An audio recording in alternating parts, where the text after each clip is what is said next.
안녕하세요. 저는 30대 초중반이고 한 집안의 가장입니다. 저는 늘 열심히 살았다고 자부했고 남들에게 욕먹을 짓 안 하며 잘 살아왔다고 생각하며 살았습니다. 제가 성인이 돼서 제가 가장 자주 들었던 말은 누구 집 자식이길래 참 잘 컸다. 가정교육 참 잘 받은 것 같다. 우리 딸, 우리 손주랑 엮어주고 싶다 등등. 주로 이런 말이었어요. 참 듣기 좋은 칭찬, 최고의 칭찬이죠. 그렇습니다. 전 제가 봐도 잘 자랐습니다. 저런 말을 들을 때마다 정말 기쁘고 뿌듯했어요. 그런데요, 제가 남들에게 보여주지 않은 저의 진실.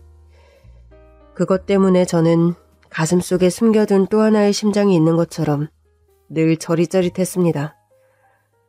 남들에게 보여지는 제가 아닌 또 다른 나. 남들이 전혀 모르는 저를 그 심장 안에 꼭꼭 숨겨둬서 그랬던 걸까요?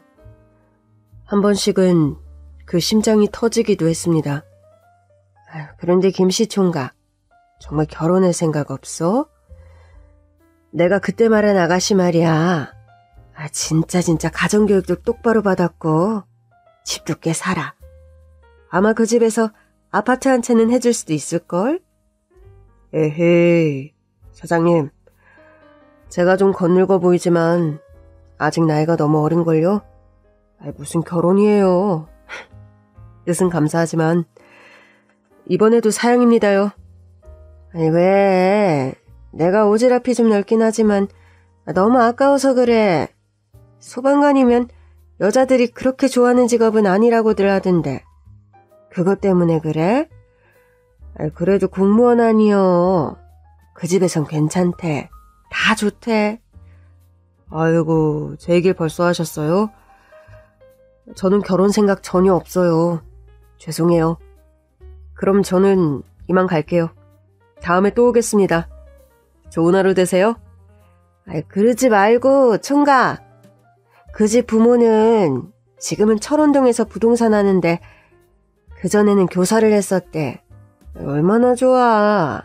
그런 집에 장가들기 쉽지 않다니까. 그런데 자기 부모는 뭐 하셔? 보나마나 성품도 얼마나 좋으시겠어. 자기 딱 보면 부모가 보인다니까. 또 올게요. 안녕히 계세요. 이제 저 슈퍼 가지 말아야겠다. 여자를 싫어하거나 남자를 좋아하는 건 아니었어요. 그저 남들보다 2배는 착하고 바르게, 그보다 10배는 더 성실하게 살아야 하는 저는 고아였습니다. 4살 땐데요. 저는 기억이 나요. 기억력은 왜 이렇게 좋은지. 엄마로 보이는 그 여자의 손을 잡고 지방 외딴 곳에 있는 고아원 앞에서 헤어졌죠. 김민수. 응, 왜? 그런데 엄마, 여기는 어디야? 지금부터 엄마 말 잘 들어. 여긴 앞으로 네가 살 집이야. 되게 크네. 마당도 넓고. 이제 여기서 엄마랑 같이 사는 거야? 아니, 여기서 선생님들이랑 친구들이랑 형 누나들이랑 같이 사는 거야. 엄마는? 엄마는 같이 안 살아? 엄마는 이제 못 봐. 무슨 소리야? 왜? 그럼 나 여기서 안 살래. 나 버리지 마. 엄마도 엄마 인생 살고 싶어. 인생? 응. 인생. 그게 마지막 기억입니다. 저는 그대로 기억을 잃었던 것 같고 눈을 떠보니 웬 작은 침대에 누워 어른들에게 둘러싸여 있었어요. 그리고 그 이후로 쭉 고아원에서 살게 됐습니다. 어려서부터 그 장면이 계속 꿈에 나왔습니다. 그래서 그 여자가 말한 인생이 뭔지 계속 궁금했고 조금 더 커서는 사전을 뒤져 뜻을 알게 되었죠. 사람이 세상을 살아가는 일. 하지만 사전적 의미를 보고도 무슨 말인지 도통 알 수 없었습니다. 엄마도 엄마의 세상을 살아가고 싶다. 중학생이 돼서야 어렴풋이 그 여자가 말한 인생의 의미를 알았지만 이해하고 싶지 않았습니다. 그리고 제가 그날 엄마라는 사람에게 버려진 그날 기억을 잃은 것도 나중에는 의심이 들기도 했습니다. 4살짜리 애에게 수면제를 먹인 걸까? 이상한 약을 탄 걸까? 아니, 고아원 원장실까지도 데려다줄 성의가 없었던 그 사람은 대체 내 엄마가 맞는 걸까? 그 여자 보란듯이 세상이 보란듯이 바르게 착하게 살았습니다. 그 여자와 반대로 살 것이다. 나는 바르게 자라서 바른 일을 하고 좋은 아빠가 돼서 내 자식을 잘 키워야지. 그랬습니다. 하지만 고등학교를 졸업한 후 사회에 나와 갖가지 고생을 하다 소방관이 되었지만 이상하게도 그런 저에게 자꾸 부모님이라는 꼬리표가 따라붙는 겁니다. 제가 잘 자라면 세상이 제 배경이 아닌 저를 봐줄 줄 알았거든요. 그런데 제가 잘 성장했는데도 사람들은 자꾸 부모님을 찾아요. 그럼 부모님은 얼마나 대단한 분이길래 이렇게 잘 자랐냐? 남이 들으면 누구도 좋아할 그런 칭찬이 저는 너무 힘들었습니다. 연애도 몇 번 했습니다. 일반적인 사람들의 삶을 꿈꿨으니까요. 그런데 꼭 결말은 그렇더군요. 오빠, 아무래도 엄마가 안 되겠대. 어? 내가 설득해봤는데 나는 오빠가 정말 좋거든?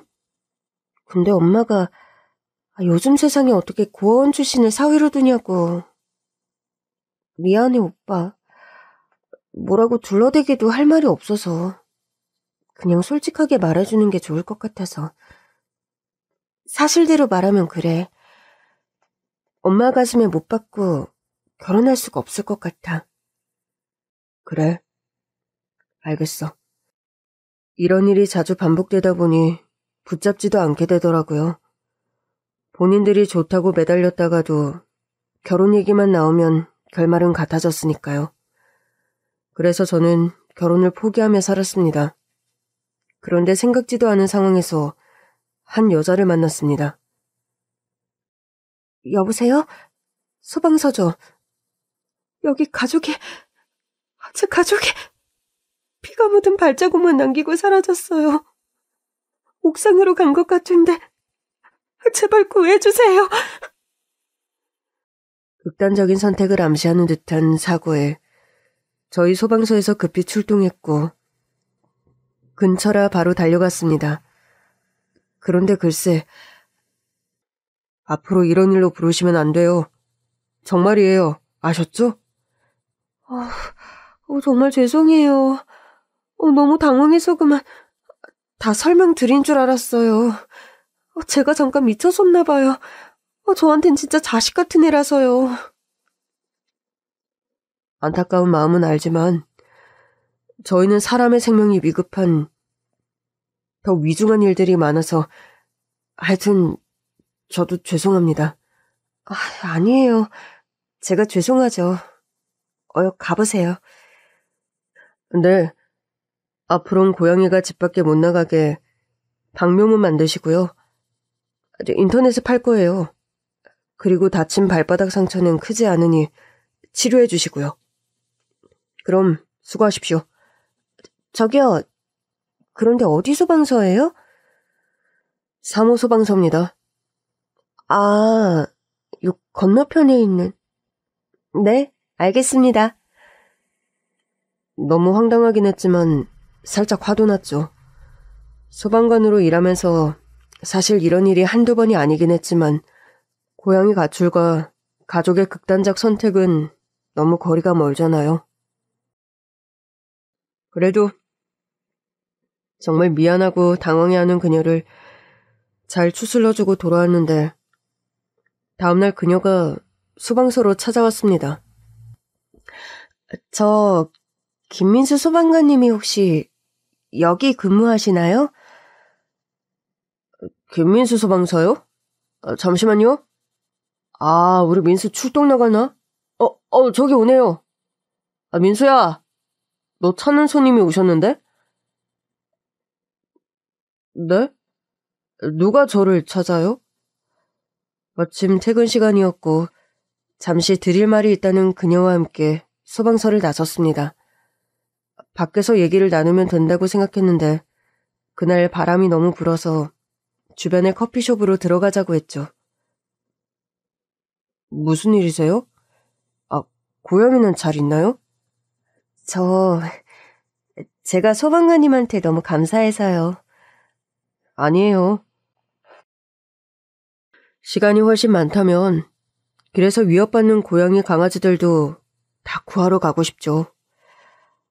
그런데 어제 일 때문에 찾아오신 거예요? 제가 소방관님을... 네, 편하게 말씀하세요. 그녀는 뭔가 뜸을 들이더군요. 그러더니 대뜸 소방관님, 여자친구 있으세요? 네?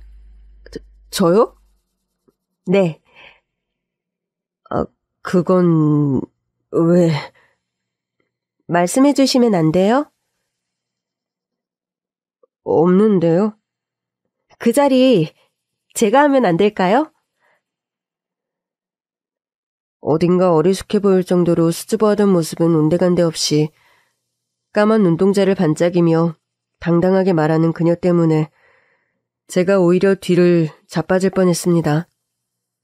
그게 우리의 시작이 될 줄도 몰랐죠. 고아라는 제 출신이 정말 자신이 없었는데 그녀도 그녀의 어머니도 참 좋은 사람들이었습니다. 그녀와 결혼한 건 어쩌면 장모님 때문일지도 모르겠어요. 물론 저만 보는 그녀도 사랑스러웠지만 부모 콤플렉스가 있는 제게 정말 친어머니 이상으로 대해주셨거든요.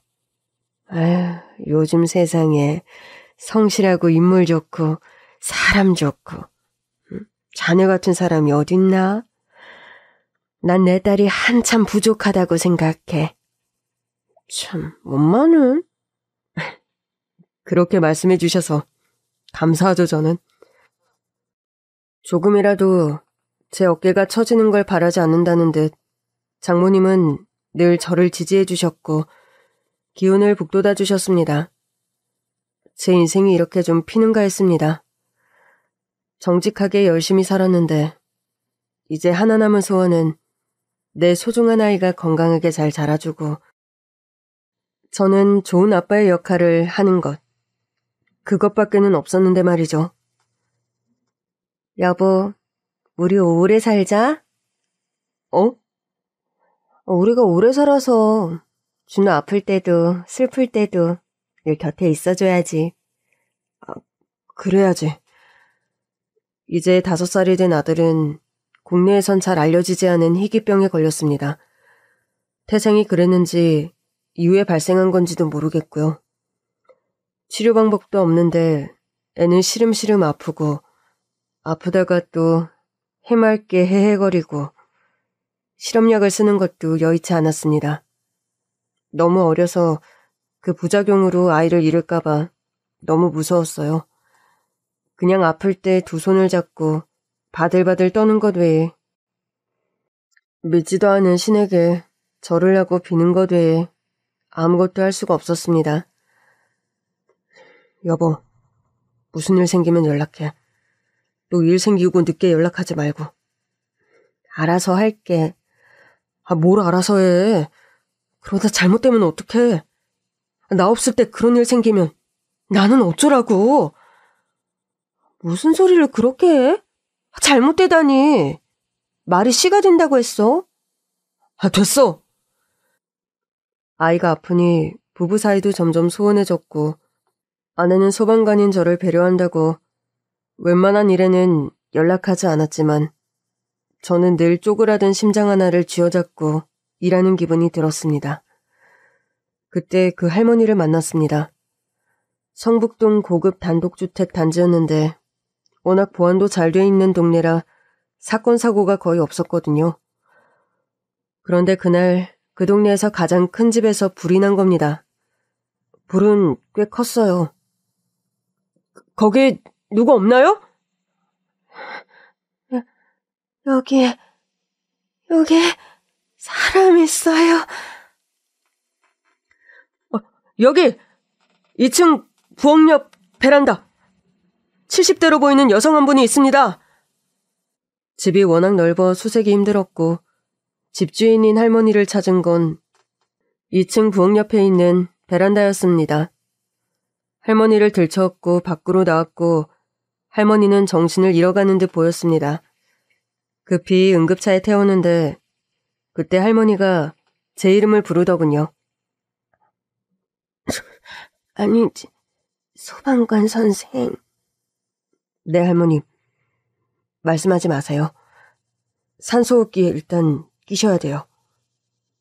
이름이... 제 이름이요? 소방관 선생. 혹시 이름이 김민수예요? 제 이름을 말하고는 할머니가 그대로 의식을 잃었고 병원으로 빠르게 수송을 했죠. 순간 제 이름을 어떻게 아셨나 싶었지만 그걸 생각할 겨를도 없었습니다. 다행히 할머님은 치료를 받고 며칠 만에 기력을 회복하셨고 저는 할머니의 소식을 들은 후 구조 당시가 번뜩 떠올라 궁금해졌습니다. 내 이름을 어떻게 아셨지? 당시 방화복에 이름이 쓰여있던 것도 아니었거든요. 선배님, 3일 전 성북동 화재 사고 있잖아요. 그 사고? 최복순 할머님이시지? 아이고, 아유, 그 부잣집에서 그런 사고가 난 건지 참. 선배가 어떻게 아세요? 유명한 할머니잖아. 시장에서 떡볶이 장사해서 한평생 돈 모아서 그렇게 부자가 되신 거거든. 아, 유명하신 분이시구나. 괜찮으시대? 네, 기력을 회복하신 것 같던데.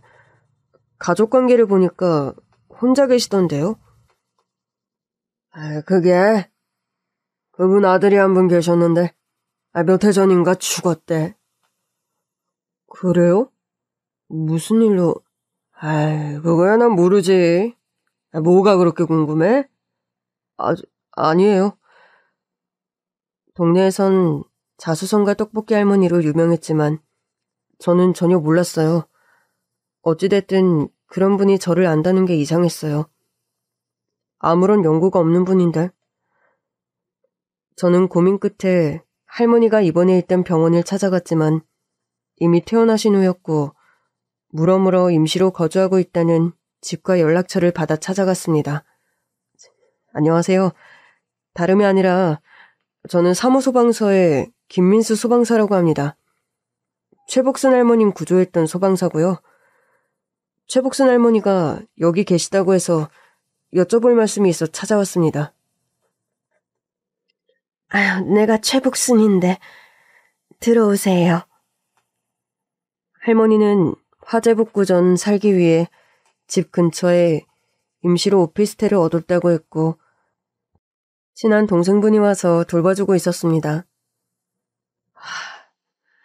아직 회복 단계이실 텐데 이렇게 불쑥 찾아와서 죄송합니다, 할머니.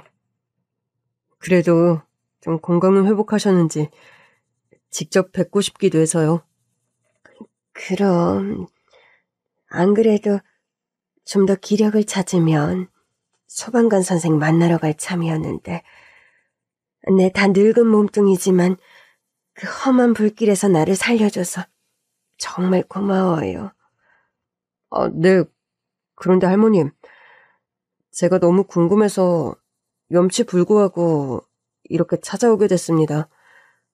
그때 구조 당시에 할머님께서 의식을 잃기 전에 제 얼굴을 보고 이름이 김민수냐고 물으셨거든요. 어떻게 제 이름을 아셨던 건지. 제가 그때 이름표가 붙어있지도 않았었거든요. 아이, 그건 뭐, 네네. 천천히 말씀하세요. 불길 속에서 소방사들이 김민수 소방사 어디야? 이러면서 소리치는 게 내가 기억이 났나 봐. 나는 그렇게 물은 거 자체가 기억이 잘 안 나거든? 어쩌지? 노인네가 연기 마시고 헛소리를 했나 본데. 그랬을 수도 있겠군요. 제가 그게 너무 궁금해서 그만. 이렇게 실례를 했네요. 그런데 그때 조사 내용은 제가 잘 못 들어서 왜 그렇게 불이 크게 나셨던 거예요? 내 잘못이지 뭐. 요즘 내가 정신이 오락가락 하는지 평생 불 앞에 살아놓고 기억도 못하고 잠들어서 암튼 뭐 그랬나 봐. 미쳤지 뭐. 나 하나 죽으면 되는 걸 사람들 다 잡을 뻔했어. 정말 미안해요. 고생했어요. 내가 이 은혜를 어떻게 갚아야 할지 모르겠네. 은혜라뇨. 저는 이게 제 업인걸요. 하여튼 이렇게라도 얼굴을 뵙고 기력 회복하신 것도 보고 하니까 한결 마음이 저도 편해졌습니다. 집은 언제 수리가 끝나는 건가요? 아무리 시설이 좋아도 여기가 오피스텔이다 보니 생활하시기 그전보다 불편하실 것 같은데. 아니야. 아주 좋아. 최신식이라. 우리 집은 집만 컸지 다 구식이거든. 그리고 일 봐주는 동생이 자주 오고 거의 옆에 붙어있고 걱정 말아요. 그래도 제가 종종 찾아뵐게요. 다시 집에 들어가실 때도 연락 주세요. 제가 꼭 물건 옮기고 하는 거라도 돕고 싶어요. 어머나, 정말 소문난 착한 사람이라더니 정말 잘 자랐네요. 제가 그런 소문도 났나요? 제가 그렇게 유명한 사람은 아닌데. 아니 그냥 노인네가 칭찬하다 보니 넘겨 짚었네요. 할머니가 제 이름을 알고 있다는 게 그냥 단순히 구조 현장에서 들었다는 것이 잘 납득이 안 가면서도 저도 워낙 경황이 없던 터라 그냥 그렇게 넘기긴 했습니다. 제 기억엔 누가 저를 부른 것 같지도 않았지만 아니면 알 리도 없고 다른 의도나 의심할 건덕지가 있는 것도 하나도 없었으니까요. 그런데 그날 이후 한 달쯤 지났을까요? 할머니와 자꾸 우연히 마주치는 겁니다. 최복순 할머니, 안녕하세요. 어머나, 김소방사 아니야. 오랜만이네요. 여긴 어쩐 일이세요?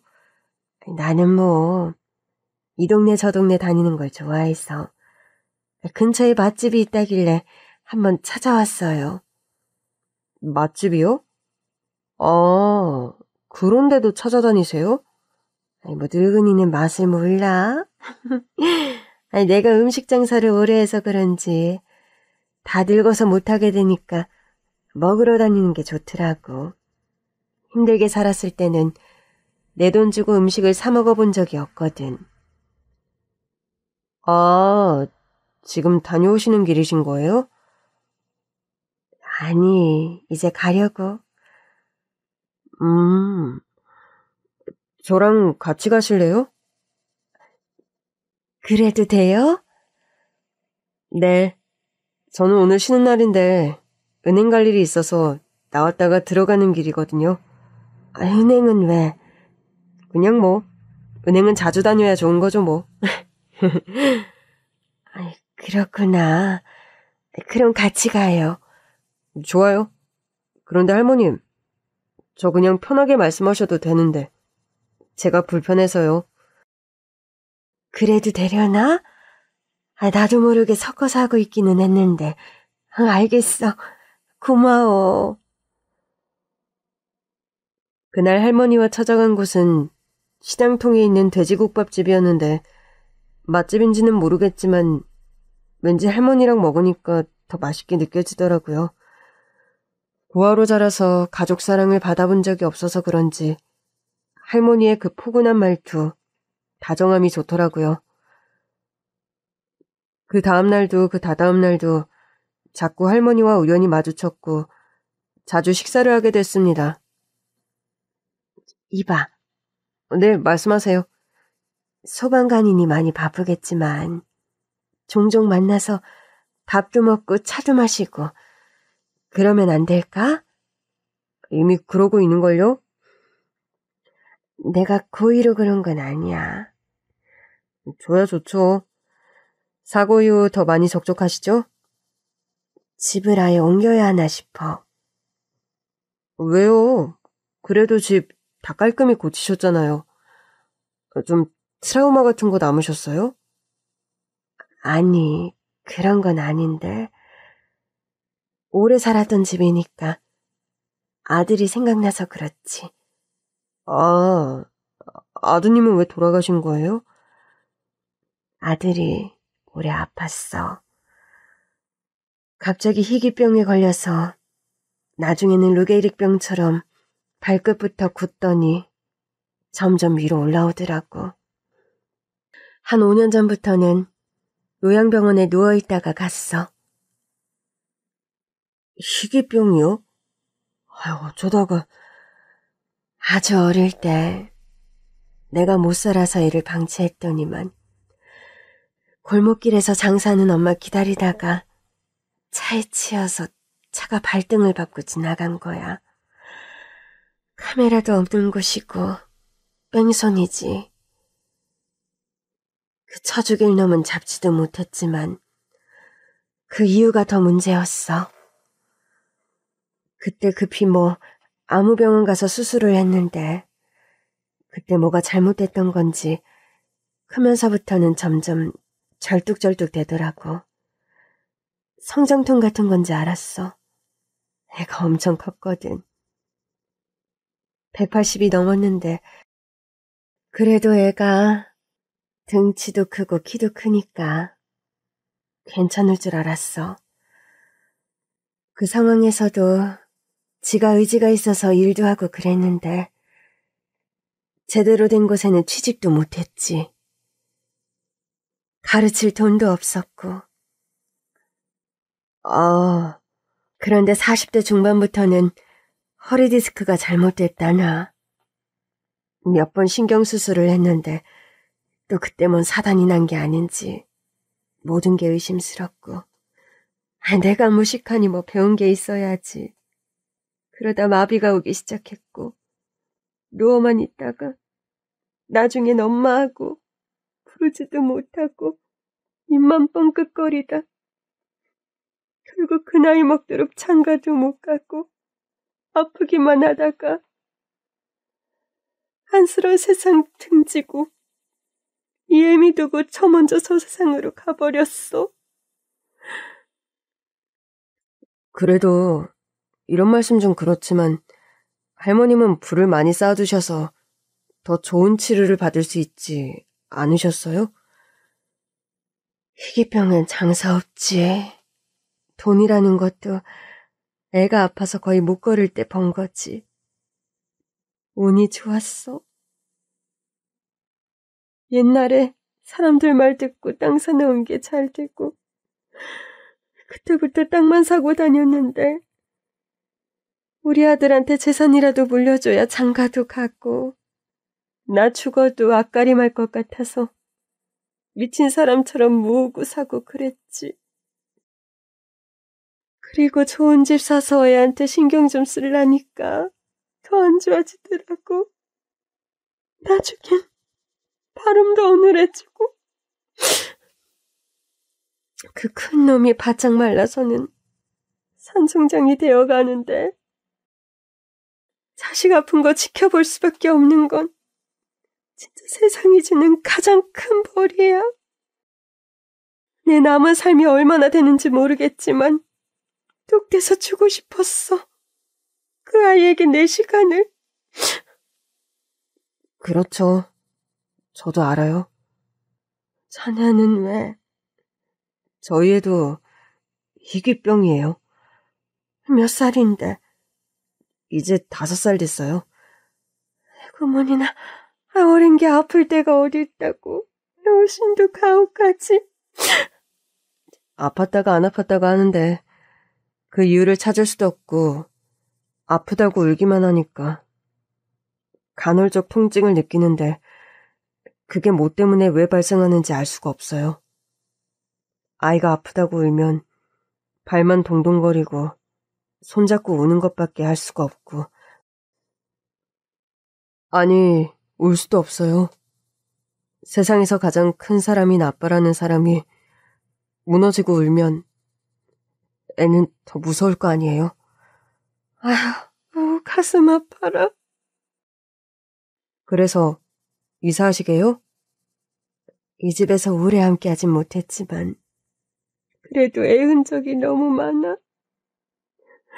나 혼자 살기에도 너무 넓고 아들 물건도 방도 하나도 치우지도 못했고.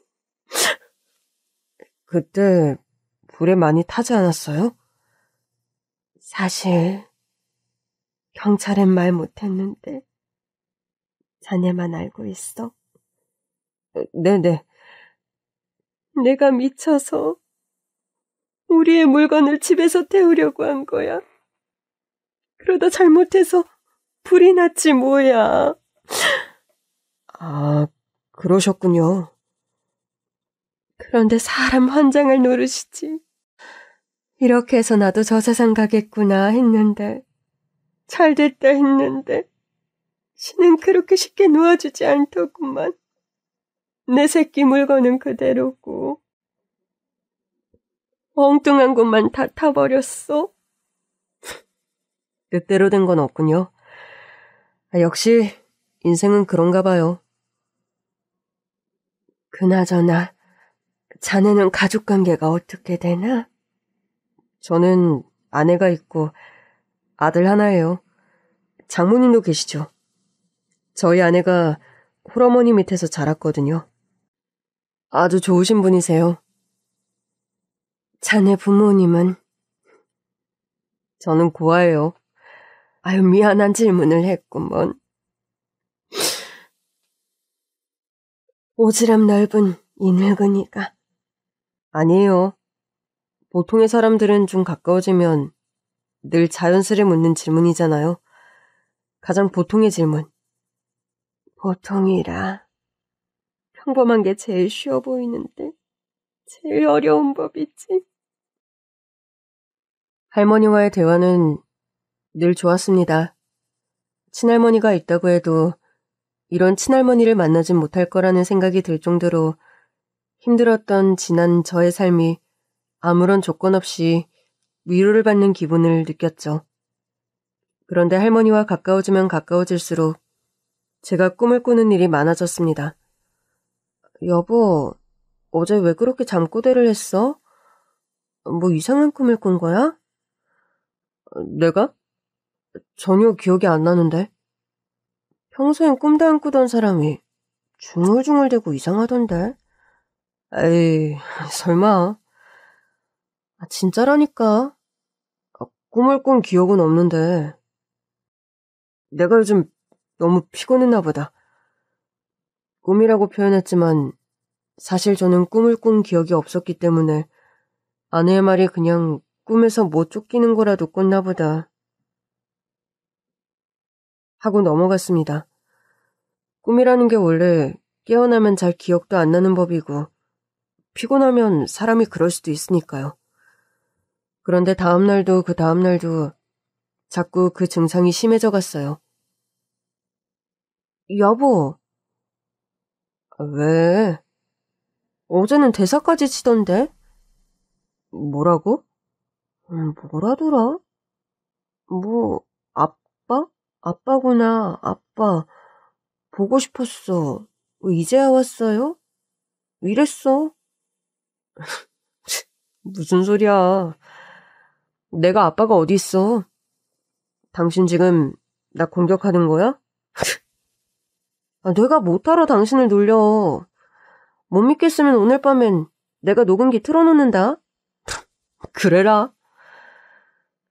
다음날 아내와 함께 녹음을 틀어보았습니다. 저는 너무 놀라 뒤로 나자빠져 있었죠.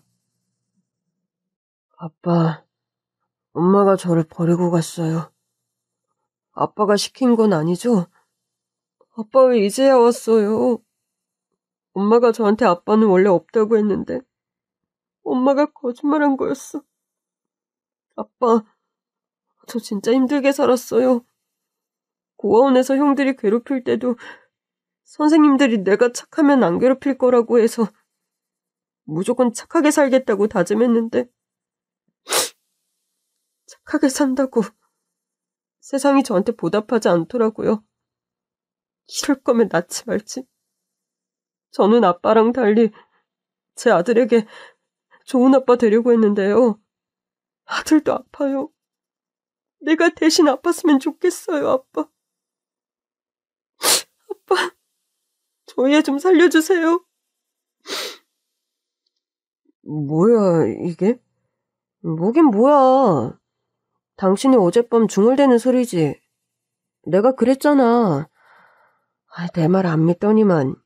이제 믿겠지? 그나저나 당신 아버지에 대한 기억이 없는데 이게 무슨 소릴까? 그러게. 귀신 곡할 소리네. 아빠는커녕 엄마도 없는데. 굿이라도 해야 하나? 그런데 어제 하루 녹음한 거잖아. 매일 이런 소리를 했어? 나도 자느라 제대로 다 기억은 못하고 아빠 어쩌고 맨날 그랬어. 보고 싶었다는 둥, 이제야 왔냐는 둥. 한풀이 같은 소리? 진짜 이상하네. 저는 아버지를 본 적도 없고 제 기억 속의 엄마는 아버지가 없다고 하셨거든요. 처음부터 아빠라는 건 없다고 그 기억이 강렬해서 그런지 아빠에 대해선 궁금하지도 않았는데 아니 그렇다고 생각했었는데 왜 자꾸 아빠 어쩌고 하면서 꿈을 꾸는 건지. 더 이상한 건 저는 기억이 하나도 나질 않는다는 겁니다. 아내 말을 못 믿었는데 녹음을 들어보니까 정말 혼자 엄청 중얼대고 있더라고요. 아니, 정말 희한하네.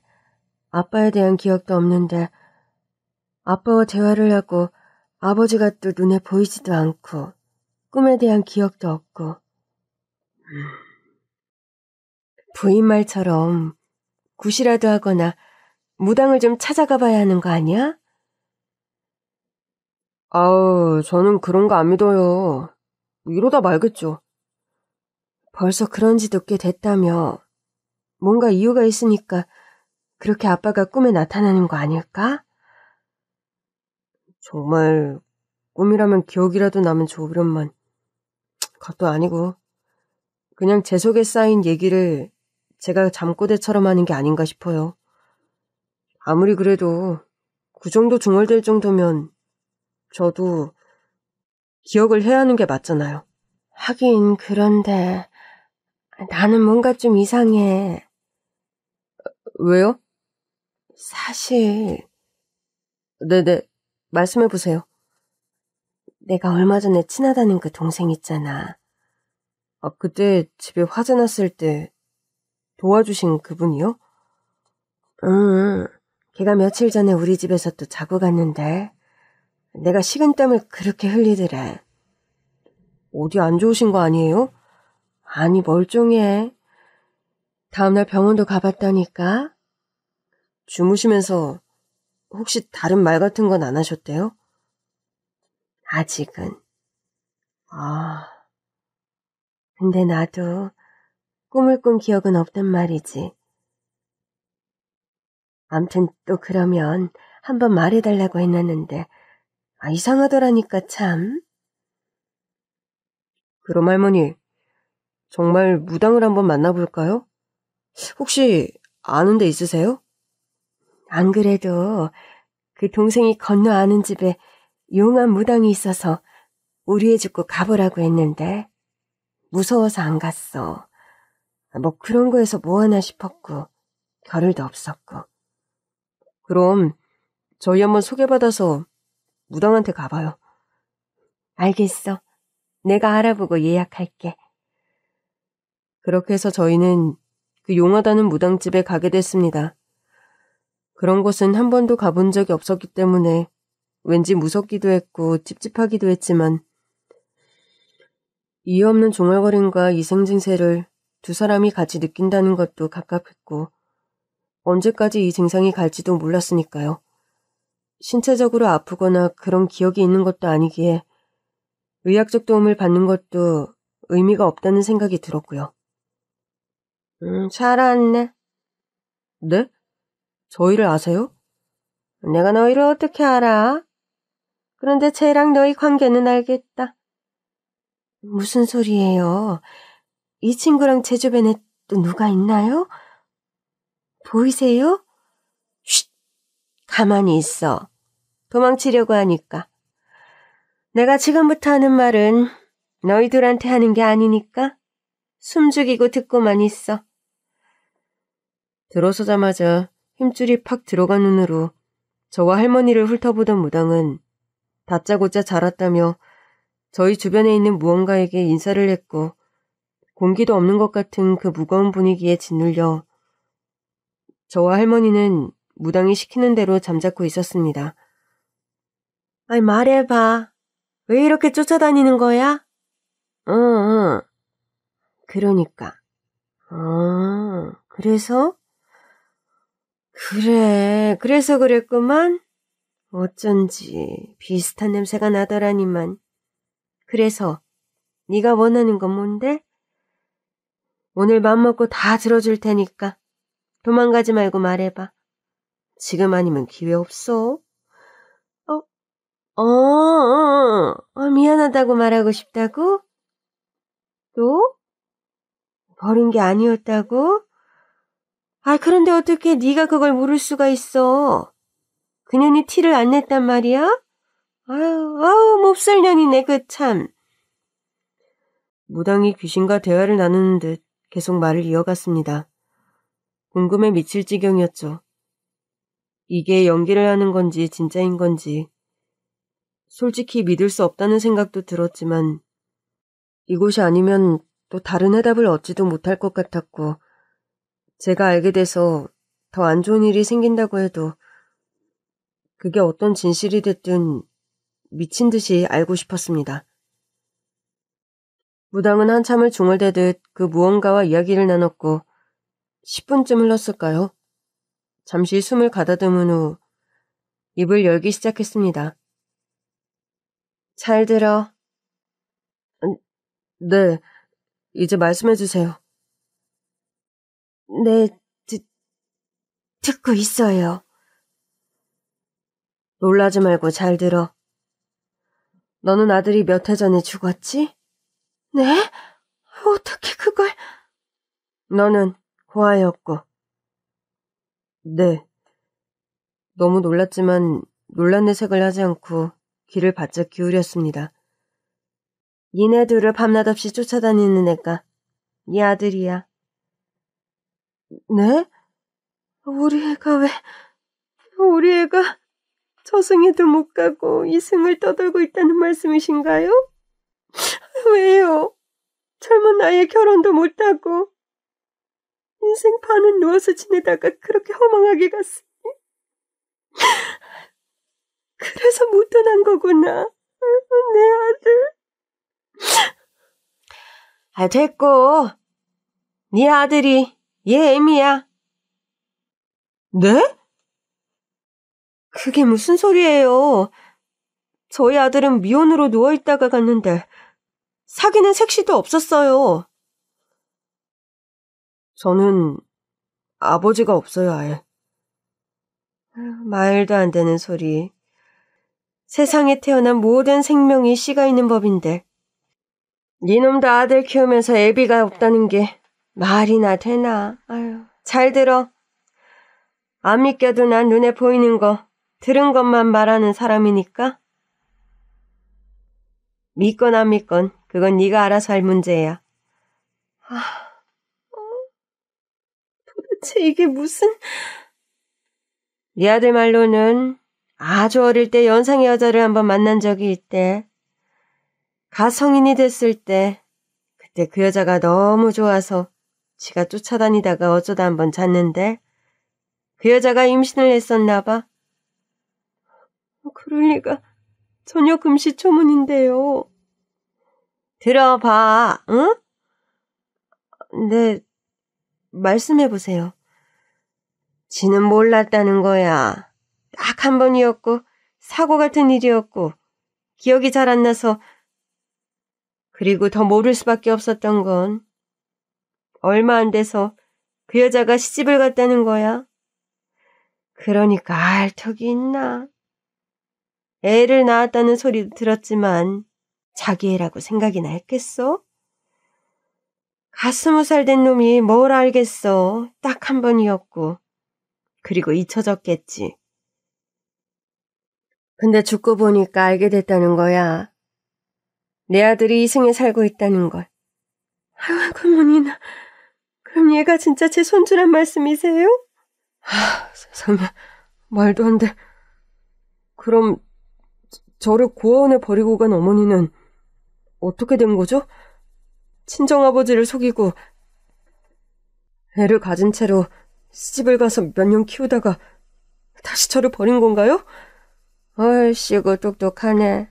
맞아. 그년도 처음에는 몰랐겠지. 워낙 문란한 년이니까.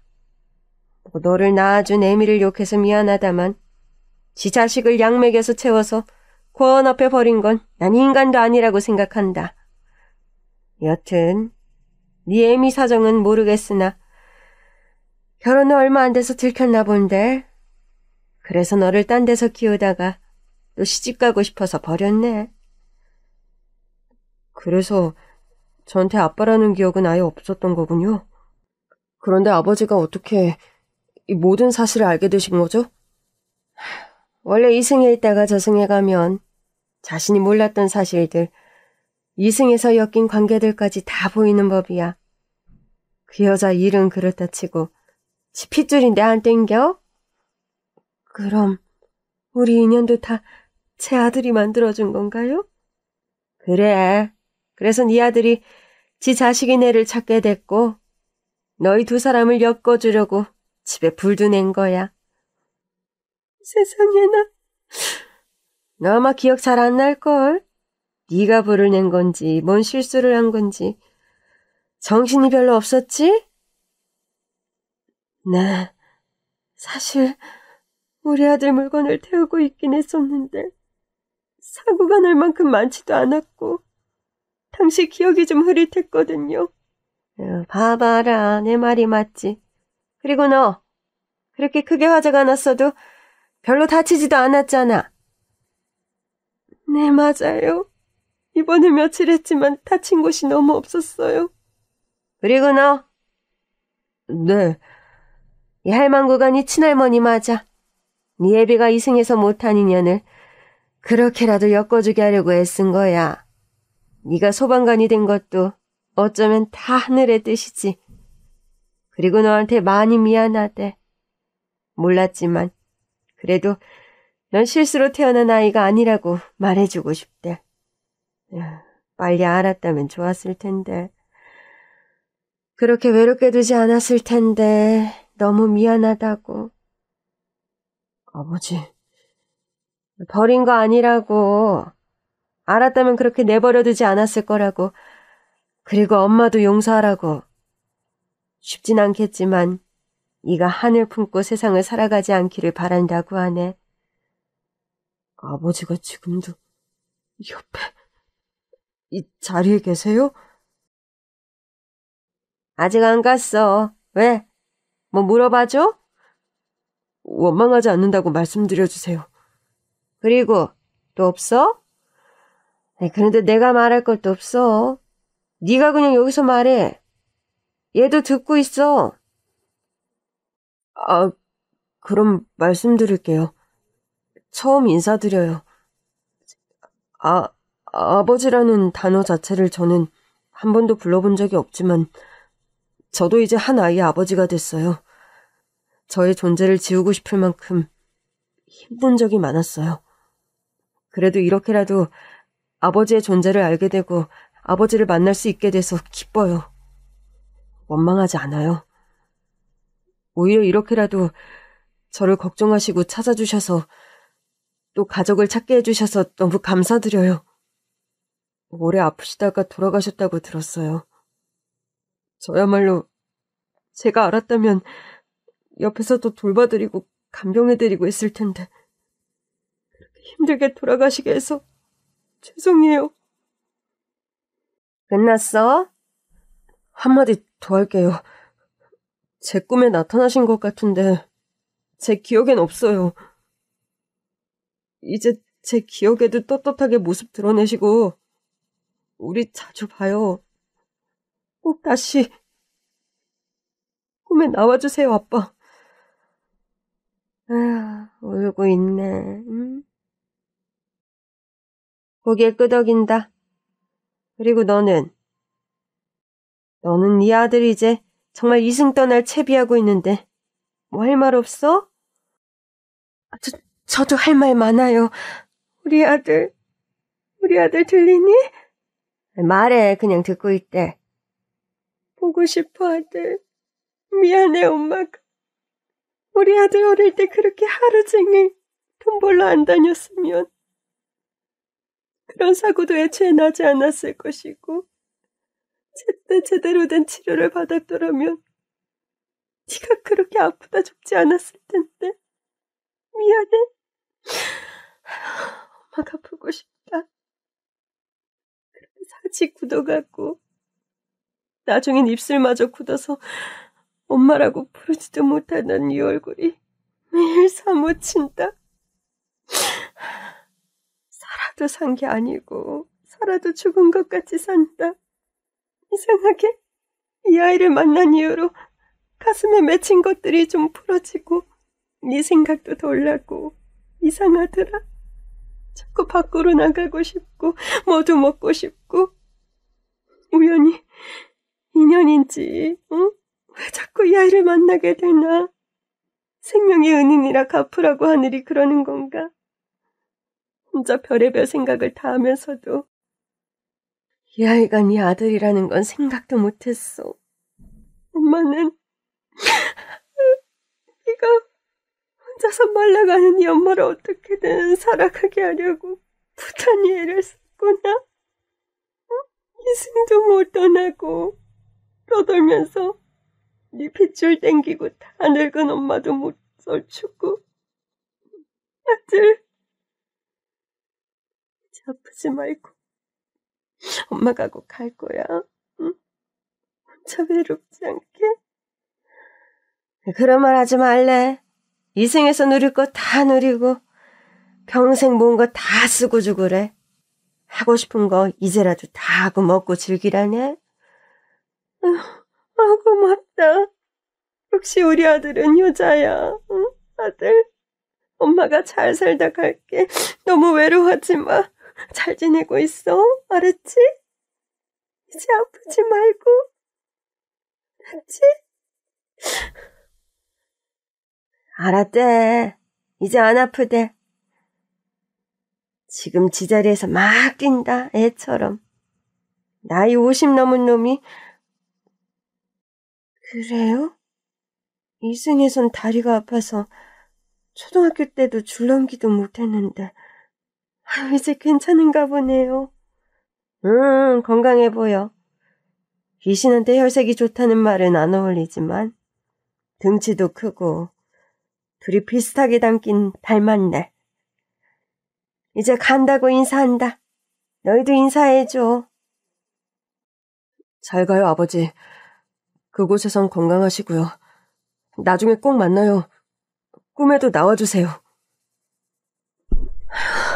아들, 우리 아들. 잘 가. 사랑한다. 할머니와 제가 친손주 관계였다니 믿을 수 없었지만 안 믿을 수도 없었습니다. 무당이 뭐라고 그걸 꾸며댈 것도 없을 것이고 그래야만 지금까지 할머니와 제가 인연이 맺어진 모든 것들이 납득이 되기도 했어요. 할머니 댁에 화재가 났을 때 할머니를 제가 구했고 의식을 잃어가면서도 저의 이름을 말한 할머니. 그때 그게 너무 이상해서 물어보러 찾아가게 됐고 할머니는 잘 기억도 하지 못했죠. 처음엔 할머니가 뭔가 숨기고 있다는 느낌도 받았지만 그건 아니었고 이상하게 그 이후로 할머니와 자꾸 우연히 만나 친구처럼 지내게 된 것부터 또 할머니를 만난 이후로 저희 삶의 무게가 제 근심 걱정이 조금은 풀어지는 듯한 그 편안함. 설명할 수 없던 모든 일들이 아버지의 바람 때문에 일어났다는 생각이 들었습니다. 그렇다고 저희가 아무런 과학적 검사를 하지 않았던 건 아닙니다. 며칠 고민했고 저와 할머니는 유전자 검사를 했어요. 그런데 정말 진짜 혈연관계로 나오더군요. 어떻게 이런 일이 있는지 모르겠다. 그 무당한테 가서 절을 하고 와야 될 것 같아. 내 아들이 살아서 돌아온 것만 같고 그동안 네가 겪었을 그 힘든 시간들이 너한테 예전에 들었을 때보다 더 가슴 아프고 내가 어떻게 해야 할지 모르겠어. 너무 기뻐요, 할머니. 어디 출처도 근본도 없이 기억도 잘 안 나는 매정한 어머니에게 버려져 늘 그게 콤플렉스로 남아서 정말 열심히만 살자. 잘 살아내면 사람들이 나를 좋게 봐줄 것이다. 고아라는 그림자, 내 아들에게만은 물려주지 않게 하고 싶다. 그랬는데 그렇게 살수록 더 저를 옥죄어왔어요. 그런데 이제 저도 일부러 그렇게 살지 않아도 될 것 같아요. 저도 이제 아버지와 할머니가 생겼으니까요. 그건 그래. 그런데 민수야. 네, 할머니. 네가 남을 위해 헌신하는 소방관이 된 것도 그렇게 바르게 살기 위해 정직하게 살기 위해 노력한 것도 고아라는 허물 때문에 일부러 노력한 게 아니야. 물론 소방관이 되기 위해서는 네 의지가 작동했겠지. 하지만 너라는 애가 원래 정직하고 착한 사람이기 때문인 거지 일부러 꾸미려고 한 게 아닌 거야. 그래서 스스로 가짜였다는 죄책감, 무게감, 이제 놓아버렸으면 좋겠구나. 이 말은 네가 내 손주인지 몰랐을 때부터 사실 말해주고 싶었어. 네, 할머니. 감사해요. 내가 너보다 오래 살아보니까 그렇더라. 착하게 살자, 바르게 살자, 남을 위해 헌신하며 살자. 그런 거 말이야. 다 누구든 한 번씩은 다짐해. 그런데 그게 어디 다짐한다고 되는 일이겠니? 그게 되는 인간이 몇이나 되겠어? 이 세상에, 응? 너는 네 자체가 순수하고 착한 심성을 가진 사람이라서 그 말을 실천하며 여태껏 살아온 거야. 할머니 말 들으니까 진짜 제가 짊어지고 있었던 그 알 수 없는 무게가 다 사라지는 기분이 들어요. 더 놀라운 건 그날 이후 저희 아들의 희귀병 증세도 점점 나아졌고요. 할머니가 지인을 통해 수소문을 해서 미국에 가서 더 좋은 약을 쓰게 됐어요. 돌아가신 아버지 덕분인지 약 때문인 건지 아들의 병도 지금은 완치가 됐습니다. 지금 느끼는 이 행복이, 이 변화가 또 다른 예상치 못한 일로 희귀병처럼 찾아올 수도 있겠죠. 하지만 지금은 그냥 너무 행복합니다. 이후 저희 가족은 장모님까지 해서 할머니 댁으로 들어갔고 온 식구가 북적북적 매일매일을 즐겁게 살아가고 있어요. 저는 할머님과 법적으로도 가족이 됐고 그 가족관계서를 코팅해서 늘 서랍에 보관하고 있습니다. 기분이 안 좋거나 어린 시절이 잠시라도 떠오를 때면 그 가족관계서를 꺼내봅니다. 그러면 가슴 한편이 따뜻해지면서 세상을 다 얻은 것만 같은 기분이 되곤 해요. 참, 아버지가 한번 꿈에 나타나셨어요. 처음 보는 아버지의 모습은 건장한 젊은 중년의 모습이었어요. 꿈에선 아버지를 부둥켜 안고 엉엉 울었는데 그 이후론 안 나타나시더라고요. 물론 제 중얼거리는 잠꼬대 현상은 감쪽같이 사라졌습니다. 할머니도 이제 다른 꿈은 안 꾸신다고 하고요. 희귀병을 앓던 제 아들은 이제 7살이 되었고 아주 건강하게 뛰어다니고 잘 놀아요. 손흥민 같은 축구선수가 되는 게 꿈이라고 합니다. 거짓말처럼 들린다는 거 알고 있습니다. 그래도 그 거짓말 같은 일이 내 인생에 생긴다면 여러분은 그걸 거짓말이라고 믿고 싶진 않으시겠죠? 저도 그렇습니다. 갑작스럽게 찾아온 이 행복, 믿을 수 없는 이 진실을 저는 받아들였고 앞으로도 희귀병 같은 인생의 시련도 거짓말 같은 행복도 받아들일 수 있는 마음으로 살아갈 겁니다. 지금까지 아주 긴 저의 이야기 함께 들어주셔서 감사합니다.